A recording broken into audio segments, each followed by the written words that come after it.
that lied to this nation for 4 years and concluded he could not form the requisite mental state to stand trial. This is embarrassing.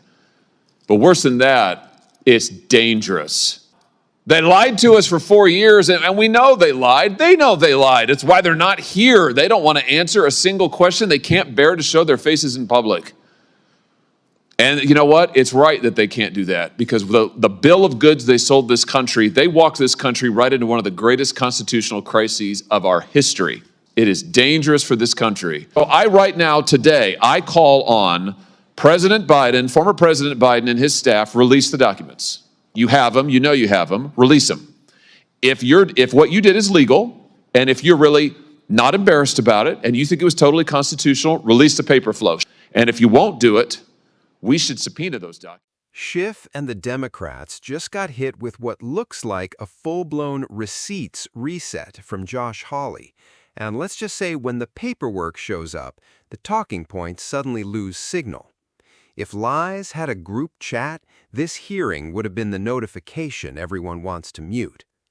So here's the basic setup. Thanks to all the witnesses for being here. You know, the visual, sometimes it really is true. A picture speaks louder than words. It's worth 1,000 words. And here, all you have to do is look over at this side of the dais to see that the stone wall continues.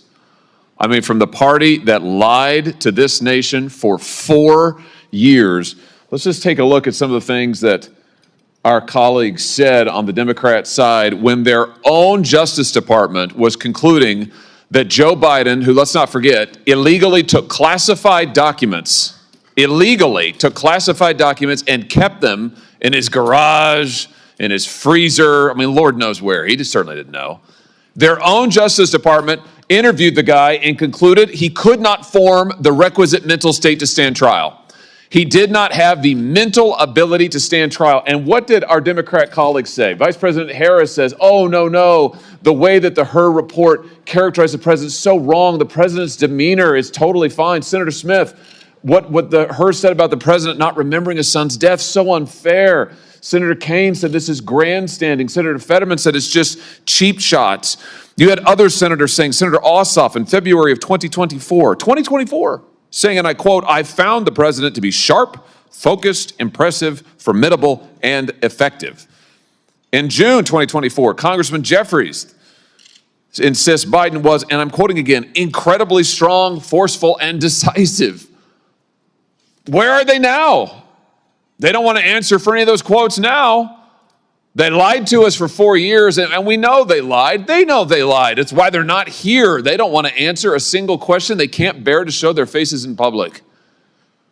And you know what? It's right that they can't do that, because the bill of goods they sold this country, they walked this country right into one of the greatest constitutional crises of our history.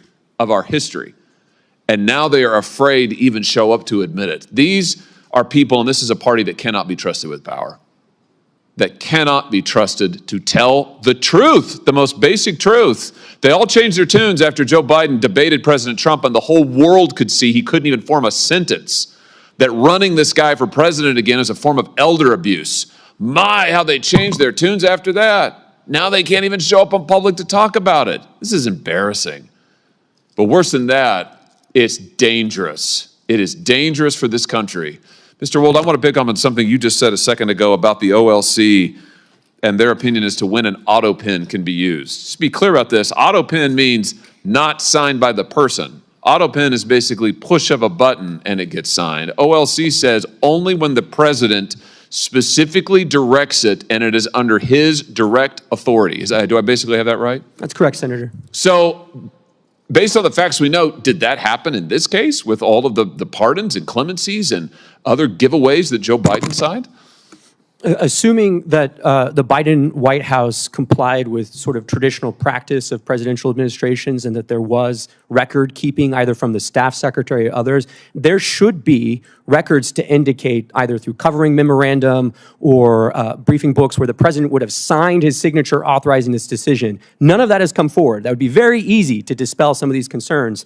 And I think what we're seeing here is really the auto pen is best understood as a sort of a tool of executive convenience. Hold on just a second. You just said something very important. I want to emphasize that. So what you're saying is that there should be, for every time that Biden authorized the auto pen, there should be a record of that. And he should have had to have registered his personal consent to using the auto pen. Is that basically correct? I think to put it another way, I would say in the policy paper flow to the Oval Office, there should be a record of what documents are presented to the president when and when he gave his assent to the actions that are listed in those documents, whether it's a judicial nomination or it's a statutory response to Congress. Well, I think the answer is we need to get those documents. And I just say to our friends in the media over here, you guys need to be asking for those documents, and we need to be asking for them, Mr. Chairman. We need to see those documents. And the president, the former president now, can certainly choose to release them. I'm sure they're part of his personal papers, right, Mr. Wold? And that's correct. And the first place to start would be the staff secretary's office under President Biden. Oh, here's the trail. If you want to know, if you want an answer to the question, did Joe Biden actually assent to the use of the auto pen and you think of all the people he pardoned, he granted clemency to, murderers, drug dealers, child rapists. Let's find out, did he actually authorize it? There should be a record of it, is what we've learned today. Thank you for that testimony, Mr. Wold. There should be a record of it. So this is a binary question. It's not, oh, we don't know, gee, it's hard to say. No, actually, we can find out. So right now, today, I call on President Biden, former President Biden and his staff, release the documents. You have them, you know you have them, release them. If what you did is legal, and if you're really not embarrassed about it, and you think it was totally constitutional, release the paper flow. Show us the documents where the president authorized the use of the pen for every single pardon and clemency and stay application. Let's see it. A congressional hearing turned into a clash over trust, transparency, and past statements by senior Democrats, especially Adam Schiff and others, about major issues tied to the Biden administration. At the center of it all are three big concerns. First, how classified documents were handled and whether the public was given the full picture at the time. Second, whether earlier claims from political leaders about President Biden's capability and leadership match what newer discussions and internal findings suggest. And third, the growing controversy around how executive decisions were actually authorized, especially through tools like the auto pen, where the signature process itself becomes part of the accountability question. For regular Americans, this isn't just political theater. It's about whether government explanations line up with government actions.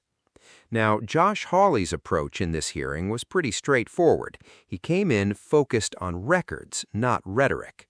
His argument was simple. If you're going to tell the public one story, the documents should support it. If they don't, then the public deserves answers, not spin. And that's where things got tense. He pointed to past statements from Democrats, statements describing strong leadership, sharp decision-making, and full capability. Then he contrasted that with later concerns raised inside official investigations and reports. Now, whether you agree or disagree politically, the key issue here is consistency. Because in government, inconsistency isn't just a talking point problem, it's a trust problem. Then there's the auto pen discussion. This is where it gets more technical, but also more important.